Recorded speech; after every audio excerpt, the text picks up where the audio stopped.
बिस्मिल्लाहिर्रहमानिर्रहीम। हम डिस्कस करते हैं रेस्ट्रिक्शन एंजाइम्स और एंडोन्यूक्लिएजेस। रेस्ट्रिक्शन एंजाइम और एंडोन्यूक्लिएजेस जो हैं ऐसे एंजाइम्स हैं जो क्लीव करते हैं फास्फोडाइएस्टर बॉन्ड को, कि बॉन्ड ब्रेकेज में इम्पॉर्टेंट रोल प्ले करते हैं। और लास्ट लेक्चर्स में जैसे हमने एक्सोन्यूक्लियस एक्टिविटी देखी पॉलीमरेज 1, 2 और 3 की, तो एक्सोन्यूक्लियस एक्टिविटी ऐसी कंडीशन है जिसमें एक डीएनए पॉलीमरेज जो है वो एक स्पेसिफिक न्यूक्लियोटाइड को कट आउट करता है और उसकी जगह पर नया न्यूक्लियोटाइड भी प्लेस करता है। जबकि रेस्ट्रिक्शन एंडोन्यूक्लिएजेस उसके मुकाबले में ऐसे एंजाइम्स हैं जिनका काम है सिर्फ फास्फोडाइएस्टर बॉन्ड को ब्रेक कर देना जो दो न्यूक्लियोटाइड के दरमियान में, और कट प्रोड्यूस कर देते हैं, तो डीएनए के फ्रेगमेंट्स बना देते हैं। और ये कट जो प्रोड्यूस करते हैं वो दोनों स्ट्रैंड्स पर प्रोड्यूस करते हैं, जिस वजह से डबल स्ट्रैंडेड जो फ्रेगमेंट्स हमें हासिल होते हैं।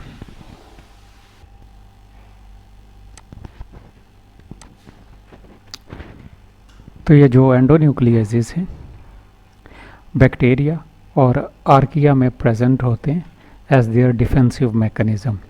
और डिफेंसिव मैकेनिज़्म भी ऐसे कि ये यूज़ करते हैं अपने एंडोन्यूक्लिएजेस को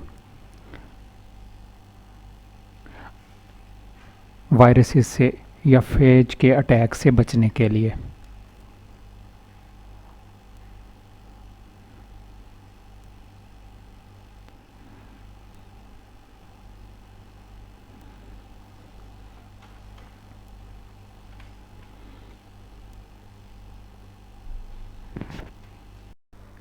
एंडोन्यूक्लिएजेस बैक्टीरिया के डिफेंस सिस्टम का एक इम्पॉर्टेंट पार्ट है अगेंस्ट द बैक्टीरियोफेजेस से। ये एक बैक्टीरियम है, रेड में हमने रिप्रेजेंट कर लिया है बैक्टीरियल डीएनए और उसका मेन क्रोमोसोम जो है। तो जब बैक्टीरियोफेजेस जो हैं वो अटैक करते हैं बैक्टीरिया के ऊपर और अपना न्यूक्लिक एसिड या डीएनए जो है वो इंजेक्ट करते हैं इनटू द बैक्टीरियम, तो इन सम केसेस बैक्टीरिया अपने डिफेंस सिस्टम को एक्टिवेट करता है और प्रोड्यूस करता है एंडोन्यूक्लिएजेस। ये जो एंडोन्यूक्लिएजेस हैं वो दो काम करते हैं। एक तो वो क्लीव कर देते हैं बैक्टीरियोफाज के डीएनए को, और बैक्टीरियोफाज का डीएनए जब क्लीव हो जाता है तो वो इस काबिल नहीं रहता कि एक्सप्रेस हो सके बैक्टीरिया के अंदर। और दूसरा काम ये करते हैं कि बैक्टीरिया के डीएनए को प्रोटेक्ट करते हैं, मॉडिफाई कर देते हैं उस बैक्टीरियम के डीएनए को, क्योंकि सेम साइट्स जहाँ से कट प्रोड्यूस करना है रेस्ट्रिक्शन एंडोन्यूक्लिएज ने किसी भी डीएनए में, वो बैक्टीरियम डीएनए में भी हो सकती हैं, वो फाज के डीएनए में भी। तो फाज के डीएनए को तो ये काट देता है, लेकिन जब अगर ऐसी रेस्ट्रिक्शन साइट उसके अपने डीएनए में प्रेजेंट हैं तो उन्हें उसने करना है प्रोटेक्ट। तो प्रोटेक्शन के लिए वो करता है मॉडिफिकेशन, और मॉडिफिकेशन के लिए यूजुअली ये जो तरीक़ाकार इख्तियार करता है वो होता है मिथाइलेशन, कि अपने डीएनए की जो नाइट्रोजनस बेसिस हैं उन पर मिथाइल ग्रुप अटैच करवा देता है, जिससे उसका खुद का डीएनए जो है वो प्रोटेक्ट हो जाता है।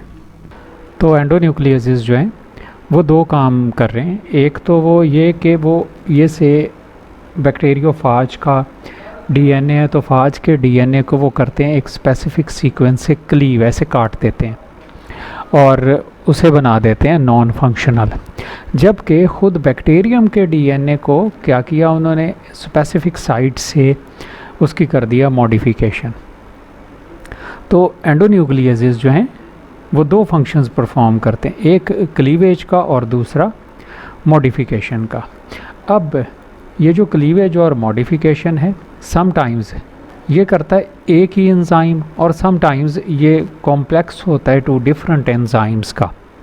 जब ये एक ही एंजाइम हो तब भी ये हो सकता है कि काफ़ी सारे प्रोटीन सब यूनिट्स उस एंजाइम में मौजूद हों, जिसमें से एक जो है वो क्लीवेज कर रहा है तो दूसरा मॉडिफिकेशन कर रहा है। इसे हम अभी देखते हैं। तो जैसे अभी हमने डिस्कस किया कि रेस्ट्रिक्शन एंजाइम्स जो हैं वो एक तो फंक्शन परफॉर्म करते हैं क्लीवेज का, दूसरा मॉडिफिकेशन का। क्लीवेज जैसे हमने देखा कि वो निक प्रोड्यूस कर देते हैं डीएनए में और स्मॉल फ्रेगमेंट्स में कन्वर्ट कर देते हैं डीएनए को, और दूसरा ये काम करते हैं मॉडिफिकेशंस का कि सर्टेन साइट्स पर मिथाइल ग्रुप मिथाइलेशन कर देते हैं इस डीएनए की, जिस वजह से ये प्रोटेक्टेड हो जाता है। रेस्ट्रिक्शन एंडोन्यूक्लियसेस चाहे वो क्लीवेज करें चाहे वो मॉडिफिकेशन करें, सबसे इम्पॉर्टेंट वन काम है उनका, the first one that is the recognition, कि वो किसी ख़ास सीक्वेंस को डीएनए में रिकॉग्नाइज करते हैं। जैसे यहाँ पर ये हमने अपना रिप्रेजेंट किया एंडोन्यूक्लियस, तो ये डीएनए में किसी स्पेसिफिक साइट को रिकॉग्नाइज करता है, और ये जो रिकॉग्निशन सीक्वेंस है यहाँ पर न्यूक्लियोटाइड्स हैं उनकी जो अरेंजमेंट है वो भी इंतहाई स्पेशल होती है। 4 न्यूक्लियोटाइड, 6 न्यूक्लियोटाइड या 8 न्यूक्लियोटाइड की स्पेशल अरेंजमेंट जो है वो होती है, that is called as the palindromic arrangement. और पैलिंड्रोमिक अरेंजमेंट या पैलिंड्रोमिक सीक्वेंस, हम ऐसी सीक्वेंस को कहते हैं जिसमें दोनों जो डीएनए के स्ट्रैंड्स हैं वहाँ पर न्यूक्लियोटाइड रिवर्स ऑर्डर में प्रेजेंट होते हैं। जैसे ये अगर 5 प्राइम ये 3 प्राइम एंड है और यहाँ पर ये 5 प्राइम एंड और 3 प्राइम एंड है, तो जब भी आप 5 से 3 की तरफ दोनों स्ट्रैंड्स को रीड करते हैं इतने पोर्शन को, तो यहाँ पर आप देखते हो न्यूक्लियोटाइड की जो सीक्वेंस है वो बिल्कुल सेम है दोनों में। तो ऐसी सीक्वेंस को हम कहते हैं पैलिंड्रोमिक सीक्वेंस। वैसे भी जनरली हम पैलिंड्रोम ऐसे वर्ड्स को भी कह देते हैं जिनको हम उल्टा भी पढ़ें तो वो बिल्कुल सेम रहते हैं। जैसे एग्जांपल ली हमने यहाँ पर मैडम की, आप इसे इधर से पढ़ें तो भी ये सेम ही रहता है। तो ये वर्ड भी या ऐसे फ्रेजेस भी कहलाते हैं पैलिंड्रोमिक फ्रेजेस। तो हर एक रेस्ट्रिक्शन एंजाइम जो है उसकी कोई स्पेसिफिक रिकॉग्निशन साइट होती है जहाँ जाके वो बाइंड करता है।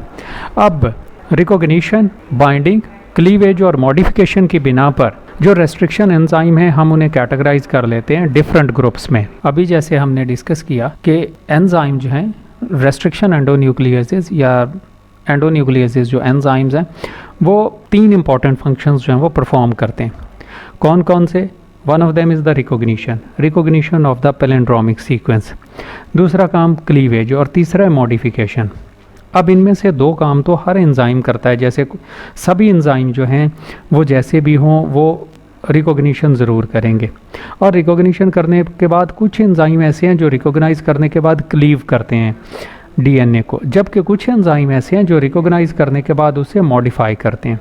जब भी एक एंजाइम जो है वो रिकॉग्नाइज करे, क्लीव करे और मॉडिफिकेशन करे तो इससे मुराद है कि वो मल्टी कॉम्प्लेक्स एंजाइम जो है कि बाज़ केसेस में ऐसे होता है कि रिकॉग्निशन और क्लीवेज के लिए एक एंजाइम और उसके साथ जुड़ा हुआ दूसरा उसका एंजाइम जो है वो मॉडिफिकेशन करता है।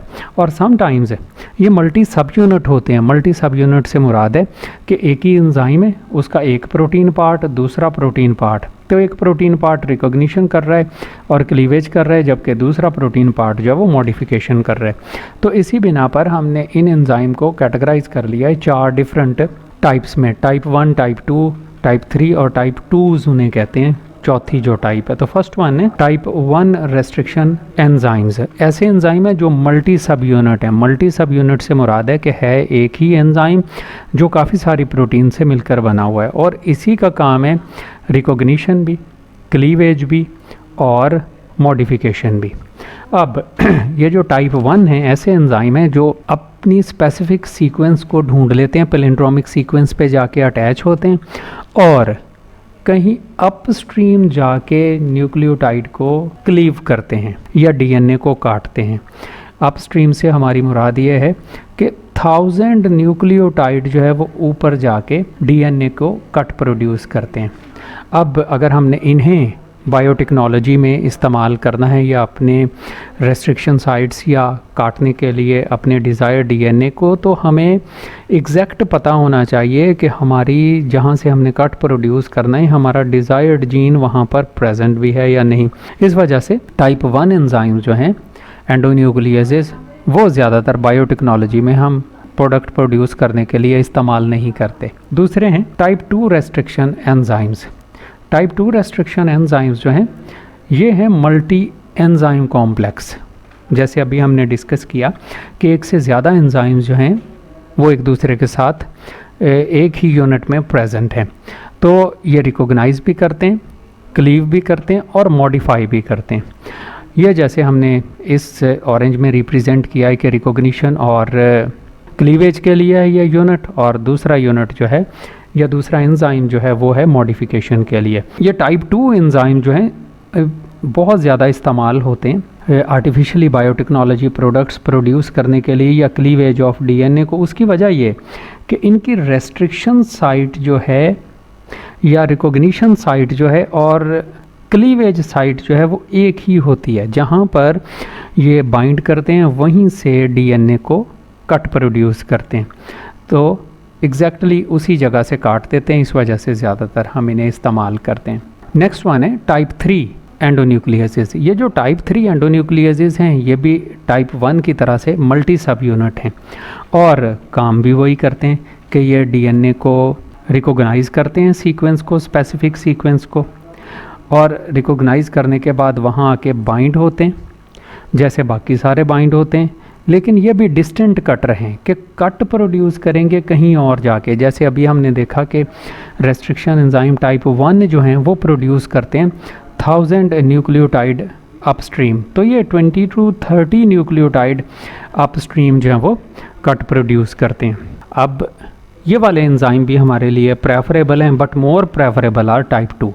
तो टाइप 2 जो एंजाइम हैं वो चूँकि लेटर डिस्कवर हुए और वो बिल्कुल एंजाइम टाइप 2 जैसे हैं, बस उनकी स्ट्रक्चरल जो अरेंजमेंट है वो टाइप 2 एंजाइम के मुकाबले में डिफरेंट होती है। इसी वजह से हमने उन्हें टाइप 2 का नाम दे दिया है। वो भी कट वहीं प्रोड्यूस करते हैं जहाँ पर वो रिकॉग्नाइज करते हैं। हम एंजाइम्स को, या जो रेस्ट्रिक्शन एंडोन्यूक्लियसिस हैं, इन्हें और भी क्लासेस में कैटेगराइज कर लेते हैं। जैसे some of the enzymes are called as आइसोशिजोमर्स।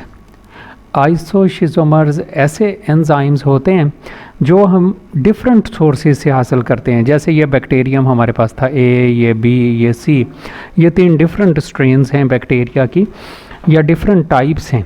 अब इनसे हमने ये वाला एक एंजाइम नंबर 1, 2 और 3 ऐसे 3 हमने एंडोन्यूक्लियसिस जो हैं वो ऑब्टेन कर लिए। लेकिन ये जो तीनों एंडोन्यूक्लियसिस हैं ये बिल्कुल सेम है, इनकी रिकॉग्निशन साइट भी सेम है, और ना सिर्फ रिकॉग्निशन साइट सेम है बल्कि सेम जगह से कट भी प्रोड्यूस करते हैं। तो ऐसे सारे रेस्ट्रिक्शन एंडोन्यूक्लियसिस जो हम डिफरेंट सोर्सेज से हासिल करें लेकिन उनकी रिकॉग्निशन साइट और क्लीवेज साइट जो हैं सेम हो, तो ऐसे एंजाइम कहलाते हैं आइसोशिजोमर्स। जबकि दूसरी टाइप जो हैं वो कहलाते हैं नियोशिजोमर्स। नियोशिजोमर्स ऐसे एंडोन्यूक्लियसिस हैं जिनको हम हासिल तो डिफरेंट सोर्सेज से करते हैं, जैसे आइसोशिजोमर्स को हम डिफरेंट सोर्सेज से हासिल करते हैं। इनकी रिकॉग्निशन साइट भी सेम है, क्लीवेज साइट भी सेम है, लेकिन क्लीवेज साइट में कट डिफरेंट जगह पर प्रोड्यूस करते हैं। जैसे ये हमने एक एंजाइम हासिल किया इस बैक्टीरियम से, दूसरा इससे, तीसरा इससे हासिल किया, तो तीनों की जब हम देखते हैं तो रिकॉग्निशन सीक्वेंस तो सेम है, GTTAC AAC। लेकिन इस पहले एंजाइम को जिसे हमने रेड में रिप्रेजेंट किया, ये कट प्रोड्यूस करता है इन 2 T के दरमियान में से, दूसरा एंजाइम जो है वो T और A के दरमियान में, और तीसरा जो है वो A और A के दरमियान में कट प्रोड्यूस करता है। तो with in the restriction site भी ये डिफरेंट प्लेसेस पर कट जो है वो प्रोड्यूस कर सकते हैं। तो ऐसे एंजाइम्स जिनकी रिकॉग्निशन साइट तो सेम है लेकिन उस रिकॉग्निशन साइट में वो कैसे कट प्रोड्यूस करते हैं, एक दूसरे से डिफरेंट कट प्रोड्यूस करें, तो उन्हें हमने कहना है नियोशिजोमर्स। अगर वो सेम जगह से सेम न्यूक्लियोटाइड के दरमियान में कट प्रोड्यूस करें तो ऐसे कहलाते हैं आइसोशिजोमर्स। तो नेक्स्ट इंशाल्लाह हम डिस्कस करेंगे कि ये कितनी तरह के और कैसे जो हैं ये डीएनए को क्लीव करते हैं।